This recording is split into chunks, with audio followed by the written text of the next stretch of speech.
All right, my friends, welcome back to the Retire in 10 Years Summit. You are in the right place because I think one of the main components of a wealth strategy, of the objective of being financially free, is having a tax strategy. And, here's the crazy part about taxes very few people actually understand the tax game.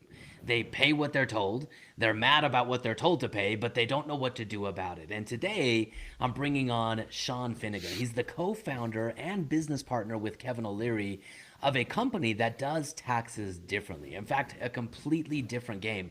Whether you run a tech startup, whether you're in real estate, whether you're a business owner, whether you're W 2, taxes is part of the game. And the thing that I've found is people that understand the tax strategy, they can actually accelerate their time to financial freedom. So, Sean, we're going to be talking about all things tax today. You want to say what's up to Great. everybody? Let's do that. I'm honored to be on the show.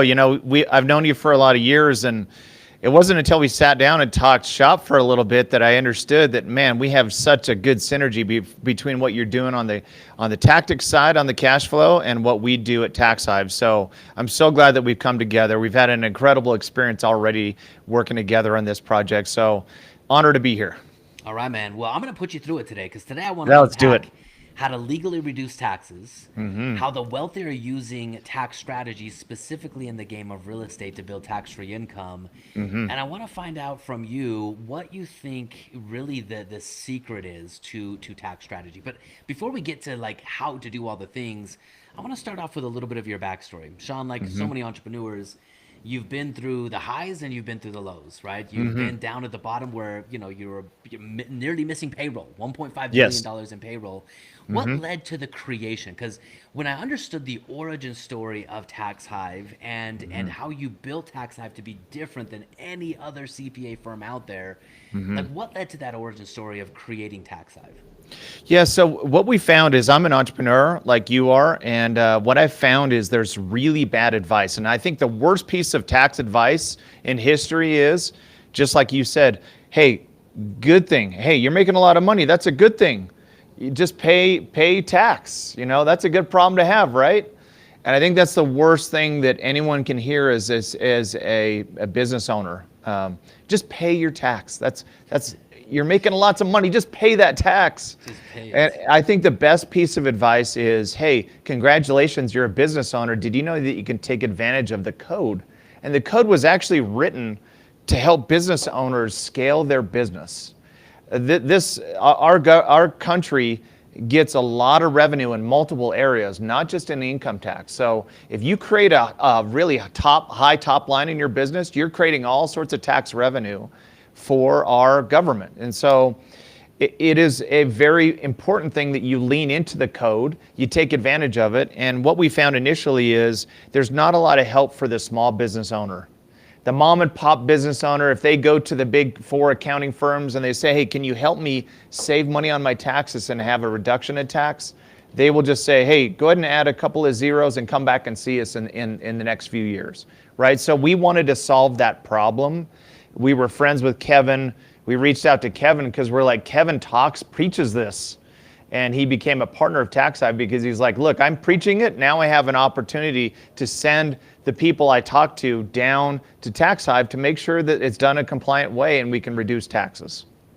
I love that, man. One of the things I really admire and appreciate about what you guys do, your approach, is you mentioned it. There's a difference between tax preparation and tax strategy. And, the way I kind of joke about it, but it is true. I mean, if everything we make is taxable, then what are the rest of the pages in the tax code for? But here's what I find. Most business owners and investors, they kind of avoid the conversation of taxes. They meet with their Yeah. accountant or CPA once a year, and that's Yeah. usually after the damage is already done. So what is, in your mind, the difference between a tax preparer, someone who's filling out the forms, and a tax strategist? What's the difference between those two worlds? Yeah, so at TaxHive, we have thousands of clients, and we do tons of surveys to them. We try to get as much information as we can, and we ask them, are you happy with your CPA or your accountant?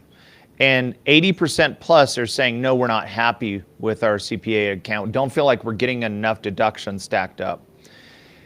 And I think that's true for a lot of people, but at the same time, we've kind of asked them to do the wrong job. So we've hired them to do just the filing piece, which is essentially you go into a grocery store, you bring all your items to the counter, and there's a teller that's checking out your items that you brought to the table, and all their job is to do in a compliant way, file your taxes. Well, at that point, the game is over. There's no forward taxation, there's no deductions. And so, of course, most people are going to be upset that they don't get to take advantage of enough of the code.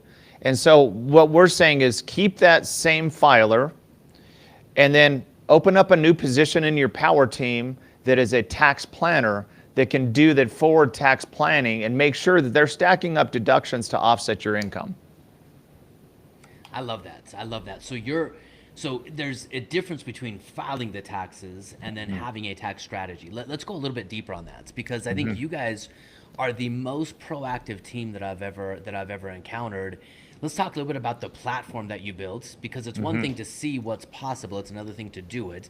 There is some responsibility on me, the entrepreneur, the business owner, the investor, to do some certain things during the course of the year. So let's talk a little bit about the platform that you built and then the support that you give your clients throughout the 12 months.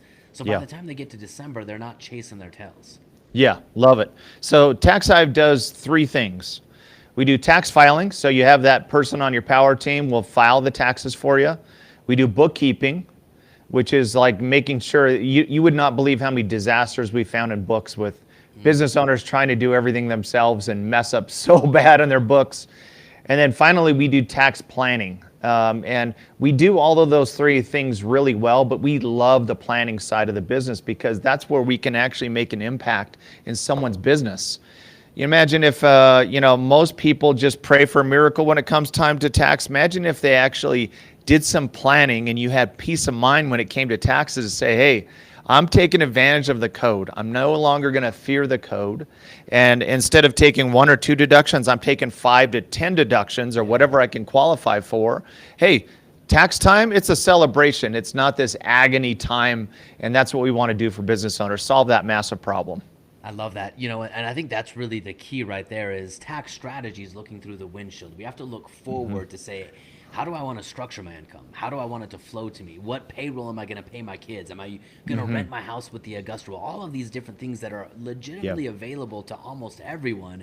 But we have to look forward to get those. We can't look, tax preparation is about looking in the windshield or the rearview mirror, right? We're looking backwards. And so it's that beautiful combination of strategy and implementation. You've built a platform, and I don't know if I'm comfortable saying this yet. But I'm going to say it. I've never put fun and taxes in the same sentence. I don't know if you could do that. But your platform almost makes it fun. Tell us a little bit about how you've integrated technology, which is a revolutionary concept in taxes. Technology with tax strategy. Yeah, we just know the business owners that are our clients, they're busy people. They don't want to have to, you have a lot of things on your plate that you're thinking about, especially in real estate. You're looking at the property, you're looking at all the great things that you train people to consider when they're looking at a house or whatever it might be. We know that they don't have copious amounts of time to go dig into the code and figure this out. They also don't want to go through something super complex. So we said, hey, let's bring technology to the table. And because we do three things so well, we want to be able to make it super simple where a client can just jump on. We call it our portal, the TaxHive portal. It's a single login, very easy to get into.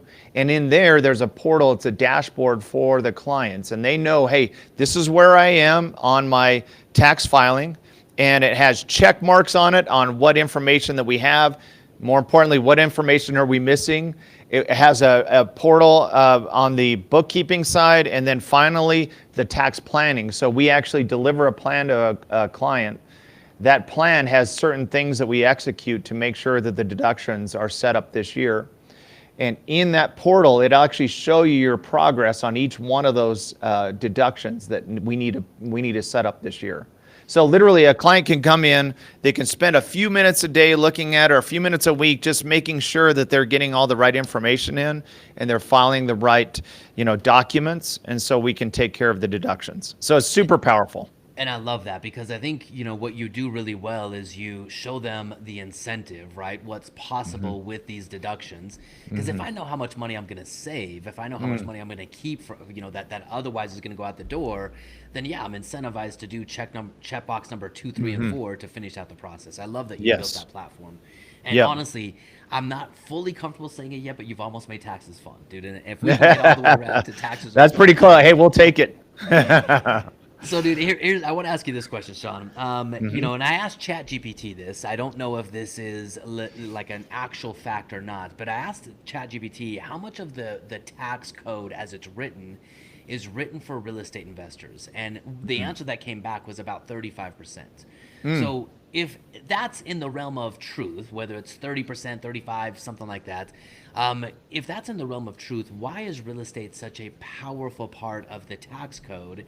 And how do the wealthy use real estate and taxes together to reduce, eliminate, and generate tax-free income? Yeah, so I love this one. A lot of our clients are real estate investors. There's so many tax advantages for being a real estate investor. Why are those advantages out there? Because of course we want GDP, we want the whole nation to grow, and the best way to do that is invest in properties, real estate, everything else. So the government has literally laid out multiple different tax advantages from owning a piece of property. One of the biggest updates recently, the big beautiful bill, brought back the 100% depreciation for a long-term rental. So year one, you can take much more of the depreciation of a property. It's pretty remarkable. Why do they do that? Because they want investors to go buy up these properties, you bring in revenue for the country. That's just one of many things that you can do as an investor to take advantage of the code. When you're preparing your tax strategy for business owners, entrepreneurs, how often are you guys integrating some form of real estate? Is that something that's at some point kind of on everyone's pathway to becoming independently wealthy? It's 100% on the pathway. We love when people call us up and say, hey, I have multiple properties, because we as the tax side, we can do so much work for them that will help them take advantage of the code. Absolutely love real estate. We love real estate for the tax benefits for any of your clients. So let me ask you this, Sean, as an entrepreneur yourself, as you've been building your wealth, how do you look at the game of taxes and the game of wealth? Like, what is your personal framework on saying, I want to build wealth, I want to make money, I want to keep money, I want to have generational wealth? And how do you look at the tax code as a complementary feature to being able to do that? Well, in the effort to make taxes fun, I'll give you a couple of quick examples, because I love when you can make it fun, because there are some great things that you can do as an investor, as a business owner. One of those would be a legacy play. So with the big beautiful bill changes, you can actually now pay each child in your household $19,000 tax-free per year. It's pretty amazing, and I love that legacy play. So I look at it, I have a family, I have a legacy of my future generations. I love this play because you as an investor can sit in front of your family with a big board and give them an operational list of things that they can do as each child in your family business.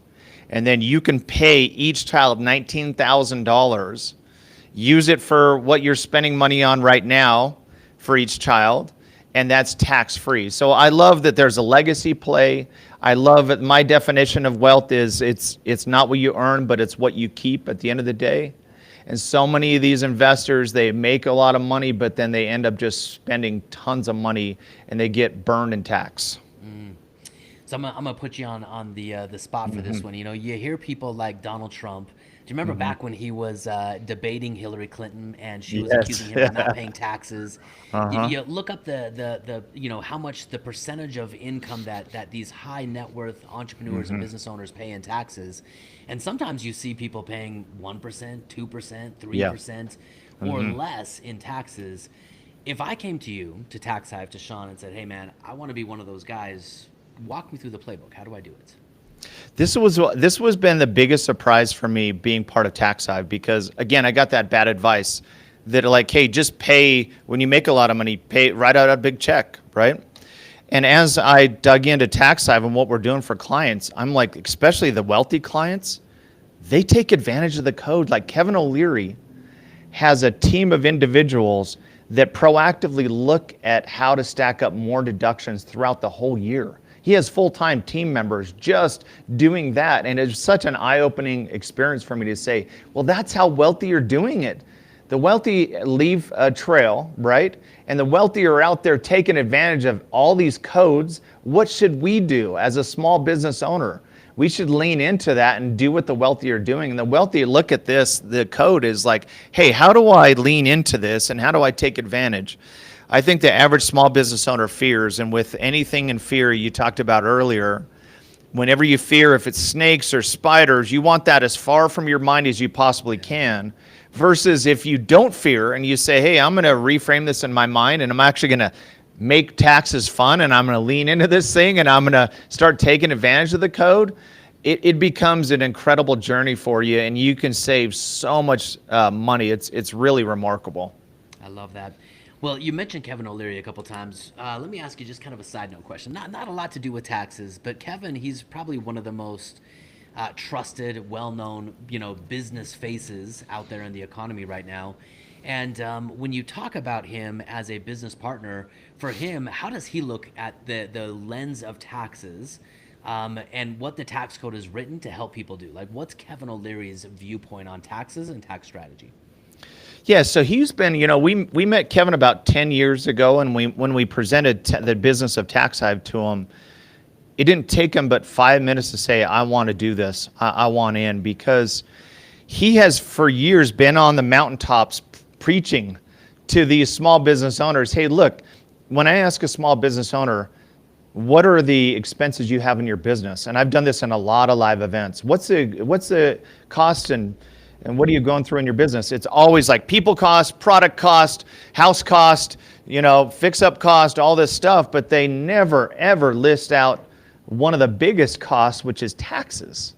And it's because, like you said, they fear it. They don't even want to deal with it. So they put it out of their mind and then they push it all way back out there. So Kevin has been presenting and preaching this to so many small business owners. Hey, this is a big, massive expense. So if someone asks you what your biggest expense is, you could put taxes in that list of your biggest expense. So what should you do as a business owner? You should take advantage of things and then keep those dollars in your business. Kevin's quote is, cash represents blood in your system. Once you're out of cash, then you die, right? So it is so true. It's like that cash is so critical. It's hard-earned money. Keep that in your business and grow your business with that. I love that. I think at the end of the day, we've been so conditioned to believe that taxes are just a natural occurring phenomenon, right? That we have a patriotic duty to just funnel money to the government. And whether or not you want to look at this as your patriotic duty or not, here's my admonition to anyone watching this video. Taxes are optional. You get to choose how much taxes you're going to pay, but it all comes down to everything Sean's been talking about, tax strategy. And, I can't remember what the website is, but you can go to like the website's Tax Freedom Day and see the average American, if you add up all of the taxes that Americans pay, from income tax to employment tax to sales tax to estate tax, all the different types of taxes, the average American works until May just to pay their comprehensive tax bill. That's 5 months of your life traded every single year for taxes, and much of that is unnecessarily so.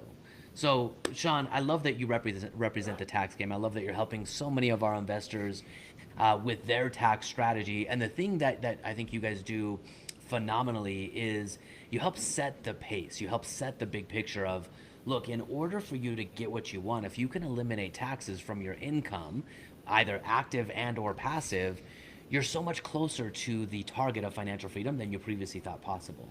Yeah. So building up to this idea, let me ask you kind of this culminating question. You're a super successful entrepreneur. Like we talked about to start this off, you've been on the highs, you've been on the lows. If I came into your life today and said, okay, Sean, you've got 10 years, 10 more years, period. For the next 10 years, starting with nothing today, right? You've got your brains, you've got your knowledge, you've got your business, whatever you have today, but no money in the bank. So if you had just 10 years to work, to earn, to save, and to invest, and after that you could never work for money again, how would you build a system that could support your lifestyle with passive income for the rest of your life 10 years from now? What would be your process? Love this question. I am very connected, so I talk to business owners on a regular basis. And what I've seen the biggest mistake business owners make in this world is they wait until they're bringing in lots of cash before you start structuring your business correctly and before you start considering tax. So if you're building a castle, you should first consider building the protections.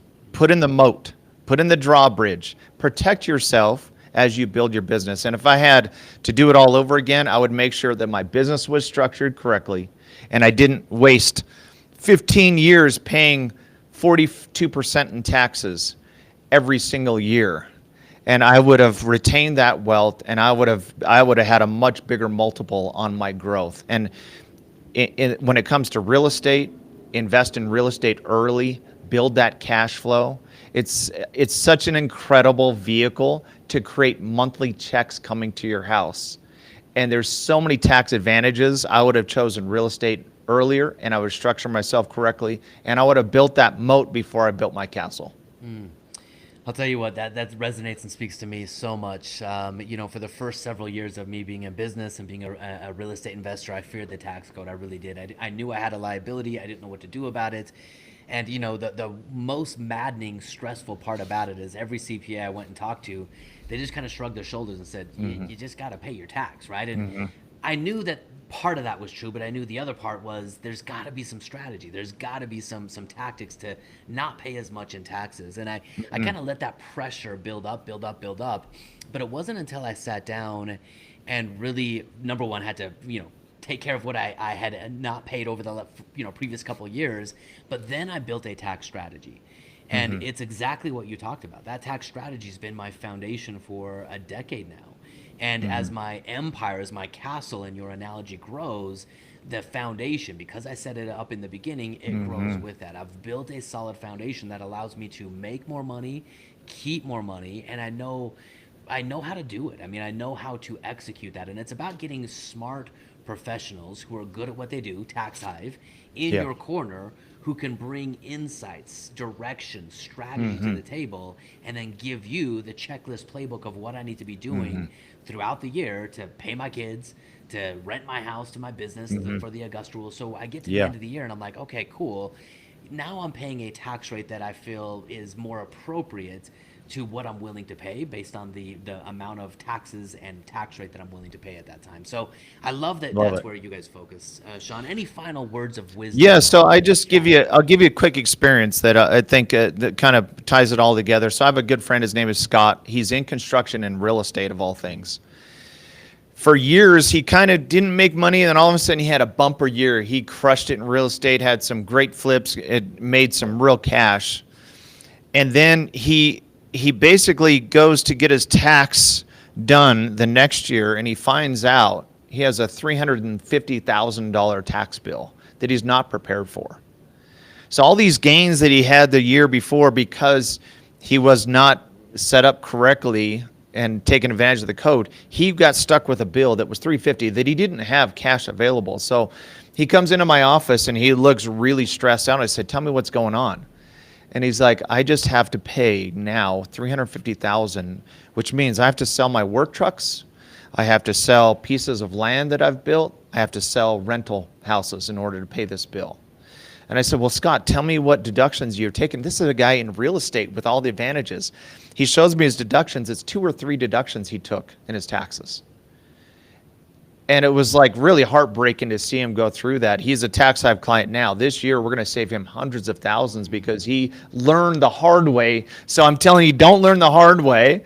Just say, "Hey, now I'm going to take advantage of this thing now. I'm going to look through that windshield in the future and just make sure I have peace of mind that when it comes to taxes, hey, I'm keeping all that hard-earned dollars in my business to grow my wealth."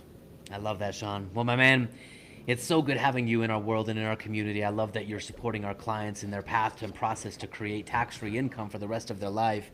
Sean, thank you for coming on the Retire in 10 Years Summit, and thank you for doing a patriotic duty of saving Americans' tax dollars. I appreciate you, my man. It's an honor. Thanks so much, Ryan.